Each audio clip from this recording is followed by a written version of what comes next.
உலக மீனவர் தினத்தை முன்னிட்டு கடலூர் சாலையில் அமைந்துள்ள சிந்தனை சிற்பி சிங்காரவேலர் உருவ சிலைக்கு அரசு சார்பில் முதலமைச்சர் ரங்கசாமி மாலை அணிவித்து மரியாதை செலுத்தினார்.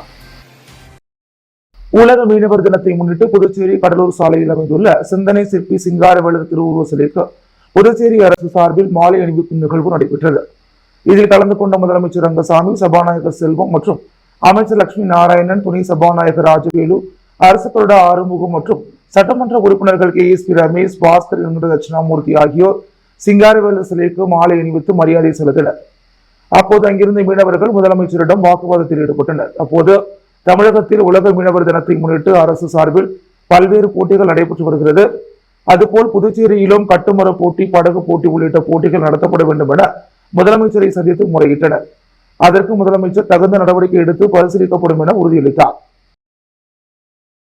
இதனைத் தொடர்ந்து புதுச்சேரி மாநில பாஜக சார்பில் மாநில தலைவர் VP ராமலிங்கம் தலைமையில் சிங்காரவேலர் சிலைக்கு மாலை அணிவித்து மரியாதை செலுத்தப்பட்டது.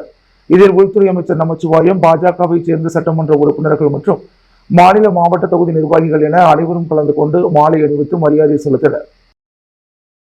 இதனைத் தொடர்ந்து புதுச்சேரி மாநில காங்கிரஸ் கட்சி சார்பில் கட்சியின் தலைவர் வைத்திலிங்கம் MP தலைமையில் முன்னாள் முதல்வர் நாராயணசாமி உள்ளிட்ட முன்னாள் அமைச்சர்கள், முன்னாள் சட்டமன்ற உறுப்பினர்கள், காங்கிரஸ் கமிட்டியின் மாநில நிர்வாகிகள், இளைஞரணி நிர்வாகிகள் மற்றும் மகளிர் அணியினர் மற்றும் மீனவர் பிரிவு என அனைவரும் திரளாக கலந்து கொண்டு சிங்காரவேலர் சிலைக்கு மாலை அணிவித்து மரியாதை செலுத்தினர். இதேபோன்று புதுச்சேரி மாநிலம் வீராம்பட்டினம் விசைப்படகு உரிமையாளர்கள் சங்கம் சார்பில் சிங்காரவேலர் சிலைக்கு மாலை அணிவித்து மரியாதை செலுத்தப்பட்டது. மேலும் சமூக சேவகர் ஜோஸ் சார்லஸ் மார்டின் அறிவுறுத்தலின்படி புதுச்சேரி மணவெளி தொகுதி தேசிய மக்கள் மன்றத்தின் சார்பில் புதுச்சேரி கடலூர் சாலையில் உள்ள சிங்காரவேலர் சிலைக்கு மாலை அணிவித்து மரியாதை செலுத்தப்பட்டது. மணவெளி முருகன் என்கின்ற பெருமான் தலைமையில் சிங்காரவேலர் சிலைக்கு மாலை அணிவித்து மரியாதை செலுத்தப்பட்டது. இந்நிகழ்ச்சியில் மணவெளி தொகுதி தேசிய மக்கள் மன்ற நிர்வாகிகள் சிலம்பரசன் என்கின்ற சிம்பு ரங்கன், சகுந்தன், பிரசாந்த், ஜனார்த்தனன், சைசன், வேல்முருகன், சக்திவேல் ஆகியோர் கலந்து கொண்டு மாலை அணிவித்து மரியாதை செலுத்தினர். மேலும் புதுச்சேரி மக்கள் முன்னேற்ற கழகம் சார்பில் சிங்காரவேலர் சிலைக்கு மாலை அணிவித்து மரியாதை செலுத்தப்பட்டது. மக்கள் முன்னேற்ற கழக மாநில தலைவர் பேராசிரியர் ராமதாஸ் தலைமையில் ஏராளமான நிர்வாகிகள் பலர் கலந்து கொண்டு மாலை அணிவித்து மரியாதை செலுத்தினர். பணத்திற்காகவும் என் மீதான குற்றங்களை மறைக்க நான் அரசியலுக்கு வரவில்லை என செந்திலுக்கு சட்டமன்ற உறுப்பினர் கல்யாண சுந்தரம் பதிலடி கொடுத்துள்ளார். சட்டப்பேரவையில் செய்தியாளர்களை சந்தித்த காலாப்பட்டு தொகுதி பாஜக சட்டமன்ற உறுப்பினர் கல்யாண சுந்தரம், அர்ஜுனகுமாரி அறக்கட்டளை நிர்வாகி செந்தில் என் மீது பல்வேறு குற்றச்சாட்டுகளை கூறியுள்ளார். செந்தில் மீது 20க்கும் மேற்பட்ட வழக்கு உள்ளது. இவர் கடந்த 11ஆம் தேதி கொலை குற்றவாளிகள் உள்ளிட்ட 70 பேருடன் கம்பெனிக்குள் புகுந்து பெண்களை மிரட்டிவிட்டு தற்போது தொகுதி இளைஞர்களுக்கு வேலை கேட்க சென்றதாக கூறுவது பொய். நான் ஆரம்பத்திலிருந்து பாஜகவில் தான் உள்ளேன். 2006இல் பாஜக சார்பில் தேர்தலில் போட்டியிட்டேன்.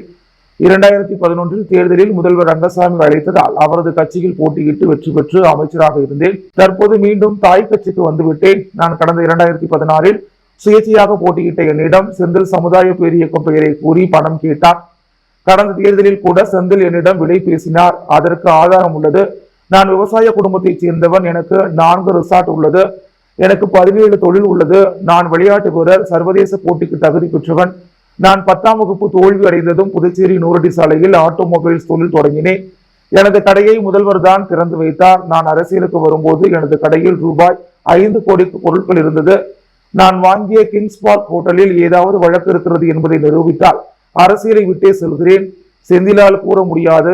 பணத்திற்காகவும் என் மீதான குற்றங்களை மறைக்க நான் அரசியலுக்கு வரவில்லை. எனது தொகுதியில் பல்வேறு திட்டங்களை நிறைவேற்றியுள்ளேன். பல கோவில்களை புனரமைத்து கொடுத்துள்ளேன். வரும் தேர்தல் காலத்திற்கு அவர் வரட்டும், பார்த்துக் கொள்கின்றேன். அவர் என்ன ஓட்டு வாங்குகிறார் என்பதை பார்ப்போம். சார்லஸ் மார்டின் பாஜகவில் பொறுப்பில் இருந்தவர். நண்பர் என்ற முறையில் அவரை சந்திக்கின்றேன். ஜெகத் ரட்சகன் எனது உறவினர். அதனால் அவரிடம் எப்பொழுதும் போல் பழகி வருகிறேன். என் மீது செந்தில் கூறும் குற்றச்சாட்டுகளுக்கு நான் பதில் கூற தயார். அவரால் என் கேள்விகளுக்கு பதில் கூற முடியாது. அவரது மிரட்டலுக்கு எல்லாம் பயந்தவன் நான் கிடையாது என்றார். புதுச்சேரி ஜனநாயகத்தை பணபலத்தால் வாங்க முடியாது என்றும் 2026 சட்டமன்ற தேர்தலில் புதுச்சேரியில் மதசார்பற்ற முற்போக்கு கூட்டணி ஆட்சியை பிடிக்கும் என்றும் எதிர்க்கட்சித் தலைவர் சிவா நம்பிக்கை தெரிவித்துள்ளார். புதுச்சேரி மாநில திமுக செயற்குழு கூட்டம் வெள்ளித்தோப்பு லிரன் வீதியில் உள்ள தனியார் மண்டபத்தில் நடைபெற்றது. திமுக மாநில கழக அமைப்பாளரும் சட்டமன்ற எதிர்க்கட்சித் தலைவருமான சிவா தலைமையில் நடைபெற்ற கூட்டத்தில் திமுக சட்டமன்ற உறுப்பினர்கள் அனிபால் கென்னடி, செந்தில்குமார், சம்பத் உள்ளிட்ட 500க்கும் மேற்பட்ட கட்சி நிர்வாகிகள் கலந்து கொண்டனர். கூட்டத்தில் தமிழ்நாட்டை போல் மக்கள் விரும்பும் திராவிட மாடல் ஆட்சியை கொண்டு வர வேண்டும், வாக்காளர் திருத்த பணியை திமுகவினர் எச்சரிக்கையாக முன்னின்று ஈடுபட வேண்டும் உள்ளிட்ட பல்வேறு தீர்மானங்கள் நிறைவேற்றப்பட்டன. தொடர்ந்து கூட்டத்தில் பேசிய மாநில திமுக அமைப்பாளரும் சட்டமன்ற எதிர்க்கட்சித் தலைவருமான சிவா, இன்றைக்கு புதுச்சேரியில் முதன்மை கட்சி திமுக தான். எந்த கட்சிக்கு இது போன்ற கட்டமைப்பும் கிடையாது. நூற்றாண்டுகள் கண்ட கட்சி, பல போராட்டங்களை கண்ட கட்சி. எத்தனையோ பண முதலாளிகள் புதுச்சேரியில் வேலை பார்த்தாலும் நம்மை தொட்டு பார்க்க முடியாது. மக்களுக்காக தொண்டு செய்கின்றோம். வாய்ப்பு இருந்தால் வெற்றி பெறுவோம், இல்லை என்றால் தொடர்ந்து சேவை செய்வோம். வரும் தேர்தலில் பாஜக, என்ஆர் காங்கிரஸ் பெயரை கூறி ஓட்டு வாங்க முடியாது. நம் தொகுதிகளில் பல தொல்லைகள் கொடுக்கின்றனர். தன்மானம், சுயமரியாதை உள்ள புதுச்சேரி மக்களை பணத்தால் வாங்க முடியாது. இது மாநில சுயேட்சையாக போராடிய இயக்கம். இந்த ஆட்சியின் அவலத்தை மக்களிடம் எடுத்து கூற வேண்டும். பாஜக, என்ஆர் காங்கிரஸ் தேர்தலில் கூறியதை ஒன்று கூட செய்யவில்லை. இன்னும் 2 மாதங்களே உள்ளது. இனிமேல் இவர்கள் கொண்டு வரும் திட்டங்களை செய்ய முடியாது.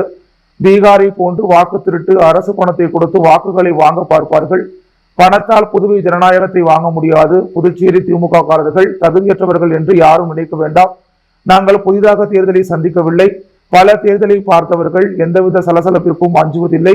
புதுச்சேரியில் 30 தொகுதிகளிலும் திமுக போட்டியிட தயாராக உள்ளது. அதற்கான பணிகளை செய்து வருகின்றோம். தமிழக அரசின் சாதனைகளை சொல்லி நம் அணி வெற்றி பெற பாடுபடுவோம் என்று அவர் பேசினார். காலாப்பட்டு சாசன் கம்பெனி மீது போட்ட வழக்கை வாபஸ் பெற வேண்டும் என பஞ்சாயத்து கூட்டத்தில் கொலை மிரட்டல் விடுத்தவர் மீது சங்க தலைவர் காவல் நிலையத்தில் புகார் அளித்துள்ளார். புதுச்சேரி காலாப்பட்டு பகுதியில் சாசன் கம்பெனி விவகாரம் கடந்த சில நாட்களாக தொகுதி சட்டமன்ற உறுப்பினர் கல்யாண சுந்தரம் மற்றும் அர்ஜுனகுமாரி அறக்கட்டளை தலைவர் செந்தில் ஆகியோருக்கு இடையே கடுமையான விமர்சனங்களை இருவரும் மாறி மாறி கூறிக்கொண்டு பேசிய வீடியோ உள்ளூர் வாட்ஸ்அப் குழுவில் வெளியாகி கடந்த சில நாட்களாக பரபரப்பை ஏற்படுத்திக் கொண்டிருக்கிறது. இந்த நிலையில் இன்று 21ஆம் தேதி காலாப்பட்டு சுண்ணாம்பு குடியிருப்பு மக்கள் நல சங்கத்தின் தலைவர் குமார் காலாப்பட்டு காவல் நிலையத்தில் புகார் ஒன்றை அளித்தார். அதில் காலாப்பட்டு பகுதியில் கடந்த காலங்களில் இங்குள்ள சாசன் மருந்து கம்பெனியின் கடலில் உள்ள கழிவுநீர் குழாயில் மீனவர்களின் வலைகள் சிக்கி மீனவர்களின் புகார் காரணமாக மக்கள் சங்கம் சார்பில் கடந்த 2023 சென்னை தெற்கு மண்டலம் பசுமை தீர்ப்பாயத்தில் வழக்கு 189/2023 வழக்கு தொடுத்து கடந்த 2025 ஜனவரி 22 ஒரு தீர்ப்பு மீனவர்களுக்கு ஆதரவாக வழங்கப்பட்டுள்ளது. இந்த தீர்ப்பின்படி கம்பெனி நிர்வாகம் மற்றும் சம்பந்தப்பட்ட அதிகாரிகள் கடந்த 10 மாத காலமாக எந்தவித நடவடிக்கையும் எடுக்காமல் அமைதியாக இருந்து வருகின்றனர். வழியிழந்த மீனவர்களுக்கு இழப்பீடு வழங்கவில்லை. தீர்ப்பின்படி கழிவுநீர் குழாய்களை கடலில் இருந்து வெளியே எடுக்கவில்லை. இந்த நிலையில் கடந்த ஒரு மாத காலமாக ஊரில் உள்ள கம்பெனி ஆதரவாளர்கள் சிலர் கம்பெனி தூண்டுதல் காரணமாக ஊரில் திருவிழாவிற்கு கொடுக்கும் பணத்தை கொடுக்காமல் நிறுத்தி குமார் வழக்கை வாபஸ் வாங்கினால் கொடுப்பேன் என்று கம்பெனி கூறுவதாக கடந்த சில நாட்களாக கம்பெனி ஆதரவாளர்கள் என்னையும் சங்கத்தின் நிர்வாகி சிலரையும் நேரடியாகவும் மறைமுகமாகவும் கொலை செய்து விடுவதாகவும் உதைப்பதாகவும் பேசி வருகின்றனர். இன்று காலாப்பட்டு கடற்கரையில் நடந்த மீனவ பஞ்சாயத்து பொதுக்கூட்டத்தில் கம்பெனி வழக்கு பற்றி பேசிய கூட்டத்தில் பல பேர் முன்னிலையில் காலாப்பட்டு ஆறுமுக மகன் ஏழுமலை என்பவர் தனது ஆதரவாளர் மூர்த்தி மற்றும் சில பேருடன் கூட்டு சேர்ந்து கொண்டு சாசன் மீது போட்ட வழக்கை குமார் வாபஸ் வாங்கவில்லை என்றால் அவரை வீடு புகுந்து உதைக்க வேண்டும் என பொதுமக்களை தூண்டிவிட்டு கொலை மிரட்டல் விடுத்துள்ளார். இதனை அந்த கூட்டத்தில் இருந்த சிலர் அந்த முடிவிற்கு எதிர்ப்பு தெரிவித்தும் எனக்கு அலைபேசியில் தெரிவித்துள்ளனர். எனக்கு உயிர் பாதுகாப்பு இல்லை, அச்சுறுத்தல் ஏற்பட்டுள்ளது. இதனை காலாப்பட்டு காவல் நிலையம் விசாரணை செய்து தகுந்த சட்ட நடவடிக்கை எடுத்து பாதுகாப்பு வழங்க வேண்டும் என அந்த புகாரில் கூறப்பட்டுள்ளது. காலாப்பட்டு கம்பெனி விவகாரம் அடுத்தடுத்து பரபரப்பை ஏற்படுத்தி வருகிறது. புதுச்சேரியில் ஆட்டோ திருட்டில் ஈடுபட்ட கவிக்குயில் நகர் பகுதியைச் சேர்ந்தவரை போலீசார் கைது செய்துள்ளனர். புதுச்சேரி லாஸ்பேட்டை கிருஷ்ணா நகரை சேர்ந்தவர் கிருஷ்ணன். பகலில் ஆட்டோ ஓட்டி வரும் இவர் இரவில் பைக் சர்வீஸ் சென்டரில் செக்யூரிட்டியாக வேலை செய்து வருகிறார். இவர் கடந்த 15ஆம் தேதி இரவு ஆட்டோவை சர்வீஸ் சென்டருக்கு வெளியே நிறுத்திவிட்டு வேலைக்கு சென்றார். மறுநாள் காலை பார்த்தபோது ஆட்டோவை காணவில்லை. புகாரின் பேரில் லாஸ்பேட்டை போலீசார் வழக்கு பதிந்து விசாரித்தனர். இன்ஸ்பெக்டர் இனியன் தலைமையில் சப் இன்ஸ்பெக்டர்கள் குமார், திருநாவுக்கரசு மற்றும் போலீசார் நேற்று ரோந்து சென்ற போது திருடு போன ஆட்டோ அவ்வழியே வந்ததை கண்டு மடக்கி நிறுத்தி விசாரித்தனர். அதில் ஆட்டோ ஓட்டி வந்தவர் கவிக்குயில் நகர் கல்லறை தெருவைச் சேர்ந்த செந்தில்நாதன் என்பதும் ஆட்டோ ஓட்டுநரான இவர் கடந்த 15ஆம் தேதி இரவு கருவடுக்குப்பம் சாராய கடையில் குடித்துவிட்டு திரும்பிய போது அங்கு கிருஷ்ணன் நிறுத்தியிருந்த ஆட்டோ சாவியுடன் இருந்ததால் அதனை திருடி வந்து பெயிண்ட் அடித்து ஓட்டி வந்ததை ஒப்புக்கொண்டார். அதன் பேரில் செந்தில்நாதனை கைது செய்த போலீசார் அவரை நீதிமன்றத்தில் ஆஜர்படுத்தி சிறையில் அடைத்தனர். ஆட்டோவை பறிமுதல் செய்தனர். புதுச்சேரி போலீஸ் புகார் ஆணையத்திற்கு புதிய தலைவர் மற்றும் உறுப்பினர்கள் நியமிக்கப்பட்டுள்ளனர். உச்சநீதிமன்ற வழிகாட்டுதலின்படி புதுச்சேரி மாநிலத்தில் போலீஸ் அதிகாரிகள் மீதான புகார்களை விசாரிக்க ஆணையம் நீதிபதி ராஜசூர்யா தலைமையில் செயல்பட்டு வந்தது. தற்போது இந்த ஆணையத்திற்கு புதிய நிர்வாக குழுவை நியமித்து கவர்னர் உத்தரவிட்டுள்ளார். அதன்படி புதுச்சேரி போலீஸ் புகார் ஆணைய தலைவராக சென்னை உயர்நீதிமன்ற ஓய்வு பெற்ற நீதிபதி வாசுகி தலைவராகவும், நுகர்வோர் நீதிமன்ற முன்னாள் நீதிபதி அசோகன், முன்னாள் IAS அதிகாரி உதயகுமார் ஆகியோர் உறுப்பினர்களாக நியமிக்கப்பட்டுள்ளனர். இவர்களின் பதவிக்காலம் 3 ஆண்டாகும். இந்த ஆணையத்தில் போலீஸ் அதிகாரிகளின் ஒழுங்கீனமான நடவடிக்கைகளால் பாதிக்கப்பட்டவர்கள் அல்லது அவரின் சார்பாக அதிகாரம் பெற்றவர் அல்லது தேசிய மற்றும் மாநில மனித உரிமை ஆணையம் போலீஸ் துறை சார்பில் புகார் அளிக்கலாம்.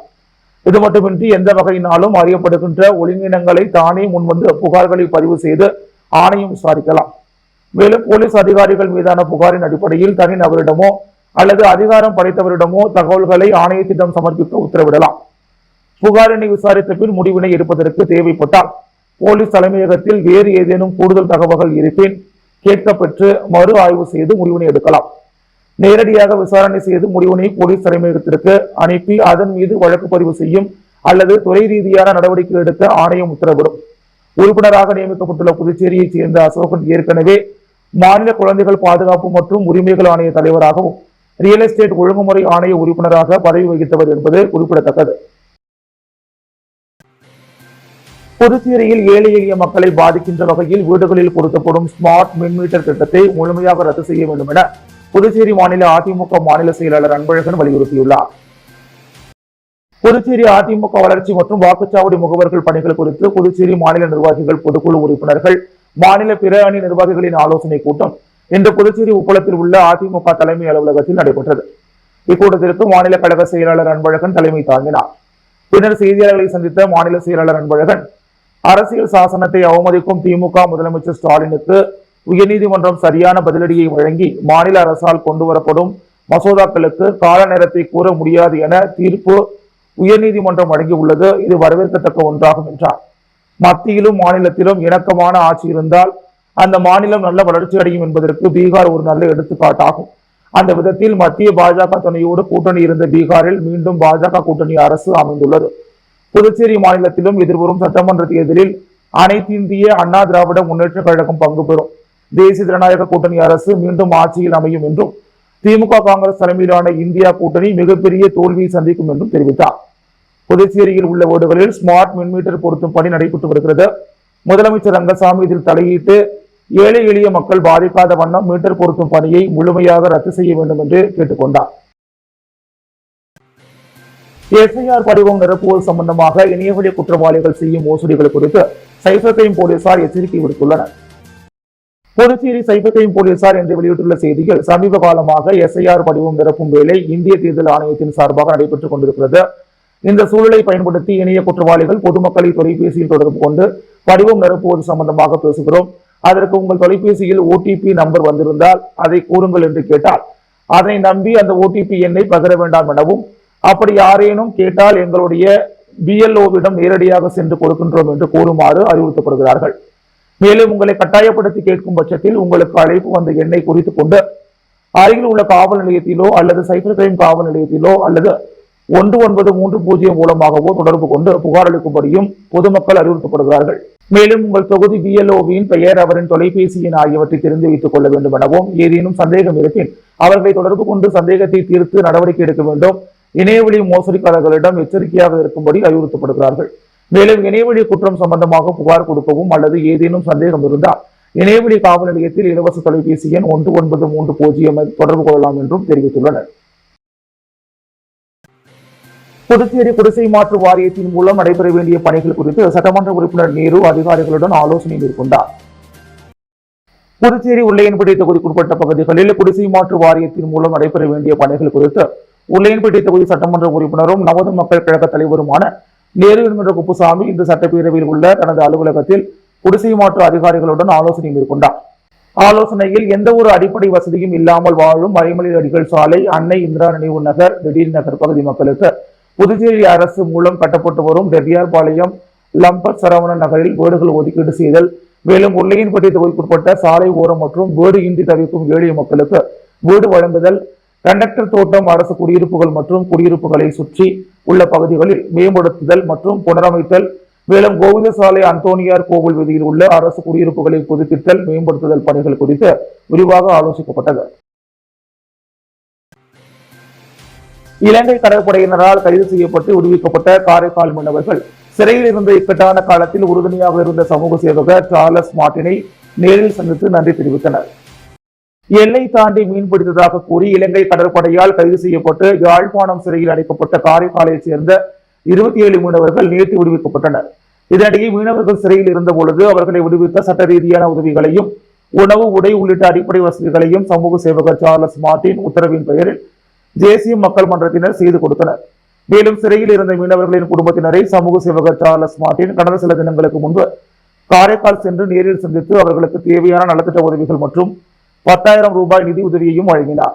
இந்நிலையில் சார்லஸ் மார்ட்டின் மற்றும் தேசிய மக்கள் மன்றத்தினரின் உதவியால் சிறையில் இருந்து விடுவிக்கப்பட்ட காரைக்கால் மீனவர்கள் விமானம் மூலம் இன்று காலை சென்னை வந்தடைந்தனர். தொடர்ந்து காரைக்கால் செல்லும் வழியில் புதுச்சேரி வந்து சமூக சேவகர் சார்லஸ் மார்ட்டினை நேரில் சந்தித்து இக்கட்டான காலகட்டத்தில் உறுதுணையாக இருந்து உதவி செய்ததற்கு அவருக்கு நன்றி தெரிவித்தனர். அப்போது மீனவர்களை சால்வை அணிவித்து வரவேற்ற சமூக சேவகர் சார்லஸ் மார்ட்டின் இலங்கை சிறையில் அவர்கள் பட்ட கஷ்டங்கள் மற்றும் அவர்களின் கோரிக்கைகளை கேட்டறிந்தார். நிகழ்வின் போது தேசிய மக்கள் மன்ற தலைவர் ரீகன் ஜான்குமார் உள்ளிட்ட தேசிய மக்கள் மன்ற நிர்வாகிகள் உடனிருந்தனர். புதுச்சேரியில் இயக்கப்படும் மின்சார பேருந்துகளில் ஆங்கிலத்தில் உள்ள பெயர்களை உடனடியாக நீக்க வேண்டும் என வலியுறுத்தி போராட்டத்தில் ஈடுபட்ட தமிழ் உரிமை பாதுகாப்பு இயக்கத்தினரை போலீசார் கைது செய்தனர். புதுச்சேரியில் பிஆர்டிசி மூலம் மின் பேருந்துகள் நகரப்பகுதிகளில் ஒரு மாதமாக இயக்கப்படுகின்றன. இப்பேருந்தின் பெயர்கள் ஆங்கிலத்தில் மட்டுமே இருப்பதாகவும் தமிழில் இல்லாததை கண்டித்தும் தமிழ் உரிமை இயக்கத்தினர் மறைமலையடிகள் சாலை தாவரவியல் பூங்கா எதிரே மின் பேருந்து பணிமனை முன்பு முற்றுகை போராட்டம் இன்று நடத்துவதாக அறிவித்திருந்தனர். போலீசார் அந்த பணிமனை முன்பு பேரிகார்டு தடுப்புகள் அமைத்தனர். ஒதியஞ்சாலை இன்ஸ்பெக்டர் செந்தில்குமார், பெரியகடை இன்ஸ்பெக்டர் ஜெய்சங்கர் மற்றும் போலீசார் அங்கு குவிக்கப்பட்டனர். தமிழ் உரிமை இயக்கத்தினர் அறிவித்தபடி திரண்டனர். தமிழ் உரிமை இயக்கத்தினர் பாவானன், மங்கேர் செல்வம் மற்றும் பலர் அந்த வழியாக வந்த மின் பேருந்தை மறித்து மறியலில் ஈடுபட்டனர். அதைத் தொடர்ந்து போலீசார் அவர்களை அப்புறப்படுத்த முயன்றனர். தொடர்ந்து பணிமனையை முற்றுகையிட்டு கோஷம் எழுப்பினர். போராட்டம் நடத்தியவர்களுடன் போலீசார் பேச்சுவார்த்தை நடத்தினர். அதில் உடன்பாடு ஏற்படாததால் அவர்களை கைது செய்தனர். போராட்டம் தொடர்பாக பாவானன் கூறுகையில், புதுச்சேரியில் மின் பேருந்துகளில் ஆங்கிலத்தில் மட்டுமே பெயர் உள்ளது, தமிழில் இல்லை என்பதை சுட்டிக்காட்டி ஒரு மாதம் முன்பு துறை செயலர் போக்குவரத்து ஆணையரிடம் மனு தந்தோம், நடவடிக்கை இல்லை. இதனால் இன்று போராட்டம் நடத்தினோம். இன்றுக்கும் மின் பேருந்துகளில் தமிழ் பெயர் இல்லாவிட்டால் நாளை காலை மின் பேருந்துகள் மட்டுமின்றி பிஆர்டிசி அனைத்து பேருந்துகளையும் இயக்க விட மாட்டோம் என்றார்.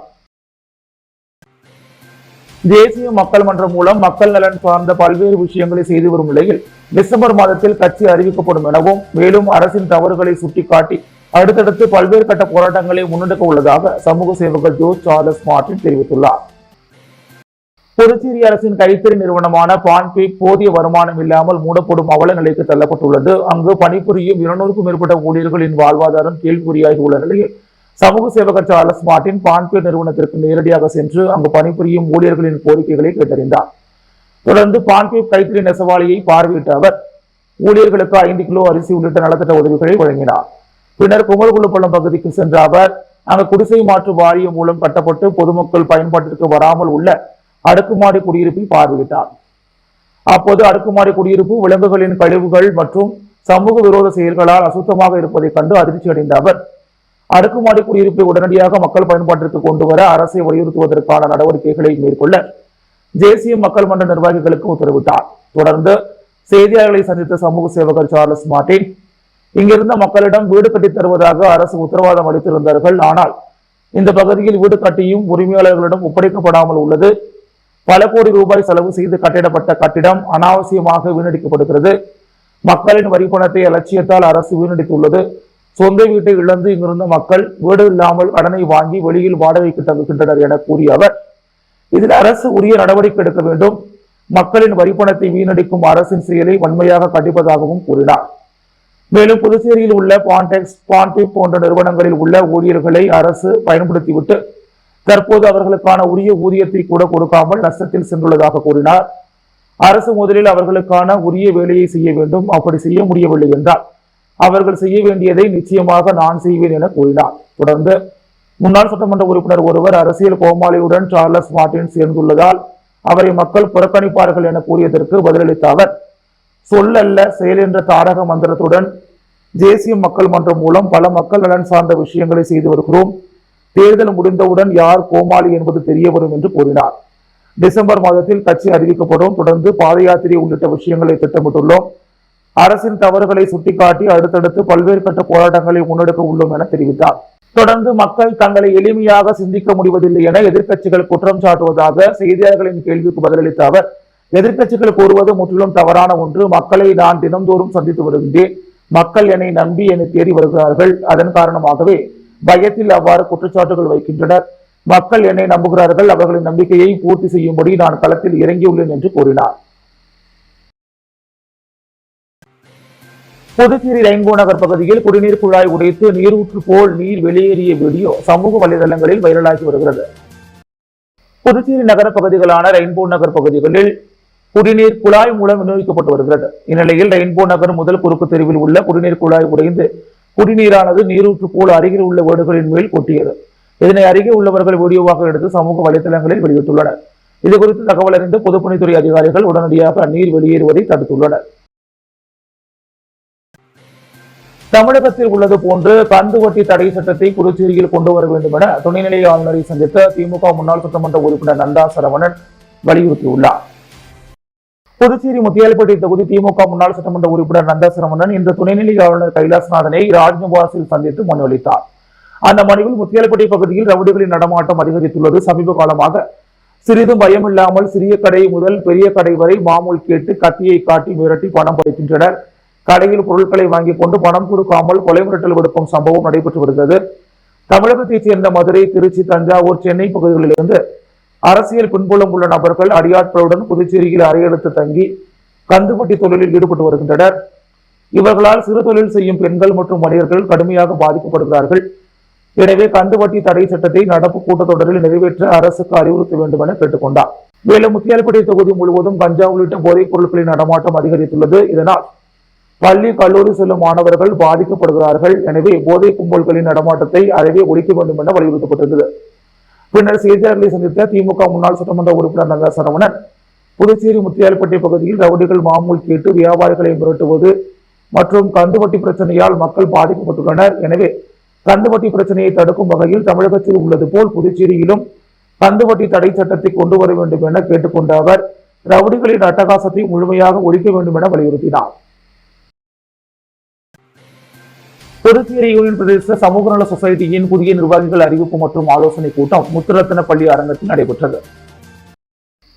புதுச்சேரி யூனியன் பிரதேச சமூக நல சொசைட்டியின் சார்பாக புதிய நிர்வாகிகள் அறிவிப்பு மற்றும் ஆலோசனை கூட்டம் கவுண்டன்பாளையம் முத்துரத்தின மேல்நிலைப்பள்ளி அரங்கத்தில் நேற்று மாலை நடைபெற்றது. சொசைட்டியின் மாநில தலைவர் காத்தவராயன் தலைமையில் நடைபெற்ற இக்கூட்டத்தில் மாநில ஆலோசகர் அசோக் ராஜ் முன்னிலை வகித்தார். மாநில பொதுச் செயலாளர் மதிவொளி வரவேற்புரை நிகழ்த்தினார்.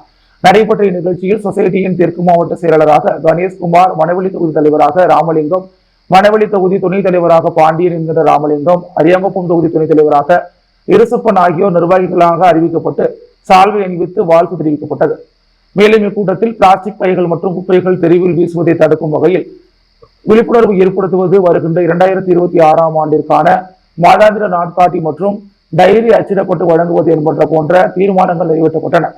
மேலும் இக்கூட்டத்தில் சொசைட்டியின் பொறுப்பாளர்கள், மாநிலம் மற்றும் மாவட்ட தொகுதி நிர்வாகிகள் மற்றும் கடல் ஆறுகள் பாதுகாப்பு குழு பொறுப்பாளர்கள் உள்ளிட்ட ஏராளமானோர் கலந்து கொண்டு சிறப்பித்தனர்.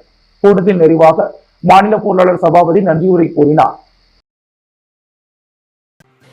பாலின வேறுபாடுகள் காரணமாக உயிரிழந்தவர்களை நினைவு கூறும் வகையில் திருநங்கைகள் நினைவு தினம் அரியாங்குப்பம் பகுதியில் அனுசரிக்கப்பட்டது.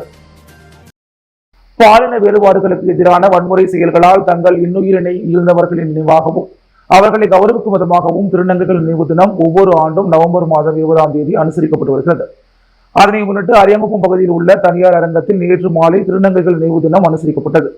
சகோதரன் சமூக நல மேம்பாட்டு நிறுவனம் மற்றும் அக்னி சிறகுகள் திருநங்கைகள் கூட்டமைப்பு, மரிவாலா சுகாதார முன்முயற்சி அமைப்புகளுடன் இணைந்து நடைபெற்ற இந்நிகழ்ச்சியில் காங்கிரஸ் கட்சியின் மாநில செயலாளர் விஜயலட்சுமி தெய்வமூர்த்தி சிறப்பு விருந்தினராக கலந்து கொண்டு திருநங்கைகளுடன் இணைந்து மெழுகுவர்த்தி ஏற்றி அரியாங்குப்பம் பிரம்மன் சதுக்கத்திலிருந்து பேரணியாக புறப்பட்டு வந்து இறந்தவர்களுக்கு அஞ்சலி செலுத்தினார். இதில் 100க்கும் மேற்பட்ட திருநங்கைகள் மெழுகுவர்த்தி மற்றும் விழிப்புணர்வு பதாகைகளை ஏந்தியும் பேரணியாக நடந்து சென்றனர். நடைபெற்ற நிகழ்ச்சியில் சகோதரன் சமூக நல மேம்பாட்டு நிறுவனம் மற்றும் அக்னி சிறகுகள் திருநங்கைகள் கூட்டமைப்பு நிறுவனர் மற்றும் தலைவர் முனைவர் ஷீத்தல் உள்ளிட்ட ஏராளமான நிர்வாகிகள் நிகழ்ச்சியில் தலைமை தாங்கி சிறப்பித்தனர். அம்மா மக்கள் முன்னேற்ற கழக மேற்கு மாநில இணை செயலாளர் லாவண்யா பிச்சை வீரன்பேட் பகுதியில் தூய்மை பணி மேற்கொண்டார். உழவர்கரை சட்டமன்ற தொகுதிக்குட்பட்ட பகுதிகளில் நிலவிய சுகாதார சீர்கேட்டினை போக்கும் வகையிலும் பொதுமக்களின் நலன் கருதியும் அம்மா மக்கள் முன்னேற்ற கழகத்தின் மேற்கு மாநில இணை செயலாளர் லாவண்யா தனது தொண்டர்களுடன் இணைந்து மக்கள் நல பணிகளை மேற்கொண்டார். இதில் உழவர்கரை சட்டமன்ற தொகுதிக்குட்பட்ட பிச்சிவீரன்பேட் பகுதியில் இயங்கி வரும் டாக்டர் அம்பேத்கர் அரசு பள்ளி வளாகத்தை சுற்றிலும் பல நாட்களாக முட்புதர்களும் தேவையற்ற செடிகளும் மண்டி கிடந்தன. இப்பகுதி கொசு உற்பத்தி மையமாக மாறி பள்ளி மாணவர்களுக்கு டெங்கு போன்ற நோய்கள் வரும் அபாயம் நிலவியது. சமீபத்தில் குழந்தைகள் தினத்தன்று பள்ளிக்கு சென்ற அமமுக லாவண்யாவிடம் பள்ளி நிர்வாகம் வைத்த கோரிக்கையை ஏற்று இன்று அவர் தனது தொண்டர்களுடன் சென்று அந்த வளாகத்தை முழுமையாக சுத்தம் செய்து கொடுத்தார். மேலும் கொசு தொல்லையை நிரந்தரமாக நீக்க கொசு மருந்து அடித்து கொடுப்பதாகவும் உறுதியளித்தார். பிச்சைவீரன்பேட்டில் உள்ள கலைமேடி பகுதியில் பொதுமக்களால் வீசப்பட்ட குப்பைகள் மற்றும் கால்நடைகளின் எச்சங்கள் குவிந்து சுகாதார சீர்கேடு நிலவியது. இதில் லாவண்யா தனது தொண்டர்களுடன் பங்கேற்று அப்பகுதியை சுத்தம் செய்து சீரமைத்தார்.